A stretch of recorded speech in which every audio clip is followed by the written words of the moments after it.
अच्छा, वो अपने लिए नहीं पूछ रहे क्योंकि उनका तो सब तय हो चुका है। वो अपने लिए नहीं, वो दूसरों के लिए पूछ रहे। तो उन्होंने कहा कि आप पापियों का भी कल्याण चाहते हैं? बोले हाँ, कोई तो तरीका होगा कि जीव पाप भी करे और नरक भी ना जाए। सुखदेव जी कहते एक तरीका है, सुनने में बहुत आसान, इतना आसान कि यहाँ आधे से ज्यादा बैठे लोग कहेंगे हमारा काम तो हो गया, पर करना उतना ही कठिन। सुखदेव जी कहते हैं अंत समय में जिसके मुख से भगवान का नाम निकल जाए वो नरक नहीं जाता। कितना आसान है ना, ले लेंगे। जन्म जन्म मुनि जतन कराही, अंत राम कही आवत नहीं। बड़े बड़े मुनि भी कोशिश करते तो हर किसी के मुख में भगवान का नाम अंत समय में नहीं आता। कारण है, बहुत कारण है इसके पीछे। पहला कारण तो मृत्यु के समय बहुत पीड़ा होती है, पूरी जिंदगी आपके आंखों के सामने आती है, तो उससे ध्यान नहीं हटता व्यक्ति का। और ध्यान हट भी जाए तो ध्यान वहां जाता है जिसमें सबसे ज्यादा मोह है। तो कोई सोचता है कि भाई पत्नी से मिल लूं या पति से मिल लूं या बच्चे से मिल लूं या बहू से मिले, सबसे पूरा परिवार, जिसका मोह परिवार में है परिवार में जाता है, जिसका मोह कहीं और है। जैसे एक बार एक व्यक्ति था तो बहुत कंजूस था, यानी उसका मोह पैसों में था, किसी भी तरीके से कि पैसे बच जाए। तो जिंदगी भर उसने अपने परिवार को कंजूसी में ही रखा। धन बहुत था पर कंजूसी में, हर वक्त ये नहीं करना वो नहीं करना, ऐसे नहीं वैसे नहीं, ये छोड़ो वो छोड़ो। साल बीत गए, अंत समय आया। अब वो कमरे में बिस्तर पर लेटा हुआ है, पूरा परिवार, बेटा बहू सब आसपास घेर कर खड़े हैं और हालत उसकी खराब है, ठीक से बोला नहीं जा रहा उससे। तो वो एक तरफ इशारा कर रहा है। बच्चों को लगा कि जिंदगी भर तो कंजूसी करी, अब बताने की कोशिश कर रहे होंगे कि धन कहाँ पर छुपा के रखा है। उनको लगा यही मौका है। अब वो बच्चे कहते कहाँ कहाँ, अब उससे बोला नहीं जा रहा, वो बार बार एक तरफ इशारा कर रहा है। बच्चे कहते कहाँ कहाँ, दीवार के पीछे, किसको तोड़ना क्या है ये बताओ। सब पागल हो रहे हैं कि ये चला ना जाए बोले बिना, उनको एक बस बोल के जाओ भाई, जाना भी है तो। और उससे बोला नहीं जा रहा। तो जब छोटा बेटा ने अंत में उससे कहा कि काम करते, मैं कान एकदम मुख के पास लेकर जाता हूँ, आप बोलने की कोशिश करिए। वो एकदम कान मुख के पास लेकर गया तो पिता कहते हैं जब पूरा परिवार इस कमरे में है तो हॉल का पंखा क्यों चल रहा है?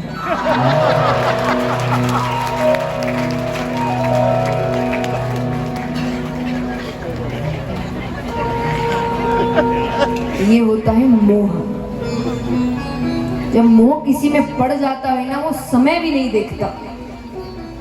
तो उसका मोह इतना पड़ा हुआ था इन चीजों में कि वो जा रहा है, फिर भी उसका ध्यान कहाँ है कि अभी भी कितना बचा कर चला जाऊंगा। इसको मोह कहते हैं। इसीलिए कि जन्म जन्म मुनि जतन कराही, अंत राम कही आवत नाही। कि व्यक्ति का मोह इतना गंदा है कि वो अंत तक उसको भगवान याद नहीं आता, पर अगर आ गए तो नरक नहीं जाता। तो यहाँ पर राजा परीक्षित कहते कि ऐसा किसी के साथ हुआ है? तो बोले हाँ हुआ है। तो बोले थोड़ा बताइए उसके बारे में, सबूत आए तो इंसान विश्वास करे ना।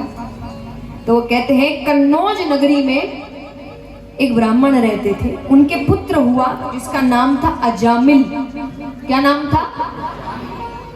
बचपन से अच्छी बातें सिखाई गई है। वो बड़ा होता है, एक बार रास्ते से जा रहा था कि उसने एक व्यक्ति को एक गणिका के साथ संभोग करते हुए देख लिया। मन बिगड़ गया, उसकी नजर, उसका मन उस गणिका पर आ गया, उसको अच्छी लग गई। कहते हैं ना बुराई नजरों से ही प्रवेश करती है, कि नजर बिगड़ी मन बिगड़ा, मन बिगड़ा स्वभाव बिगड़ा, स्वभाव बिगड़ा चरित्र बिगड़ा, और जिसका चरित्र बिगड़ गया उसका जीवन ही बिगड़ गया। लेकिन शुरुआत कहां से हुई? नजरों से। सब नजर का खेल है और कुछ नहीं है। जिसकी नजर अच्छी उसके लिए पूरी दुनिया अच्छी, जिसकी नजर गंदी उसके लिए पूरी दुनिया गंदी। तो उसकी नजर बिगड़ गई। अब यहाँ पर पिता की मृत्यु हो गई। अब वो गणिका को अपने साथ लेकर आ गई। यहाँ पर धीरे धीरे अब एक अवगुण आ जाए तो अपने भाई बंधों को बुला ही लेते हैं। तो धीरे धीरे सारे अवगुण आने लगे। अब चोरियां, डकैतियां, नशा, जुआ, सब कुछ होने लगा।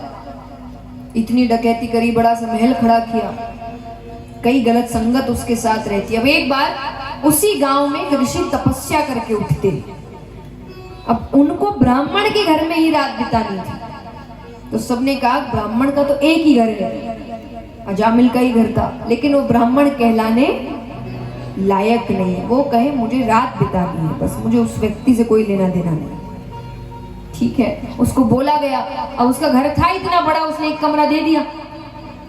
अब सुबह वो जाने लगते हैं। तो संत यही होते हैं, कितना साधारण व्यक्ति अच्छे से अच्छे व्यक्ति में भी बुराई ढूंढता है, और जो संत होते हैं बुरे से बुरे में भी अच्छाई ढूंढते हैं। कुछ तो अच्छी बात होगी इसमें। इतने बुरे व्यक्ति को भी वो सोच रहे कि ऐसा क्या करूं कि वापस सही रास्ते पर आ जाए।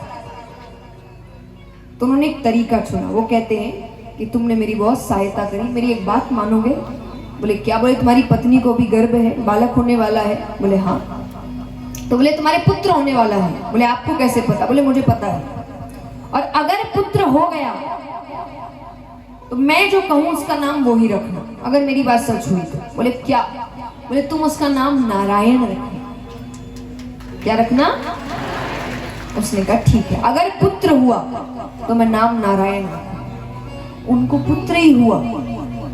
तो उसने कहा उसके लिए कौन सी बड़ी बात थी, वो इतना दूर का नहीं सोच रहा था कि ये क्या सोचकर मुझे नाम देकर गए। उसने नारायण रख दिया। अब क्योंकि उससे पहले भी उसको बच्चे हुए थे, तो ये घर का छोटा बच्चा था, तो मोह ज्यादा था।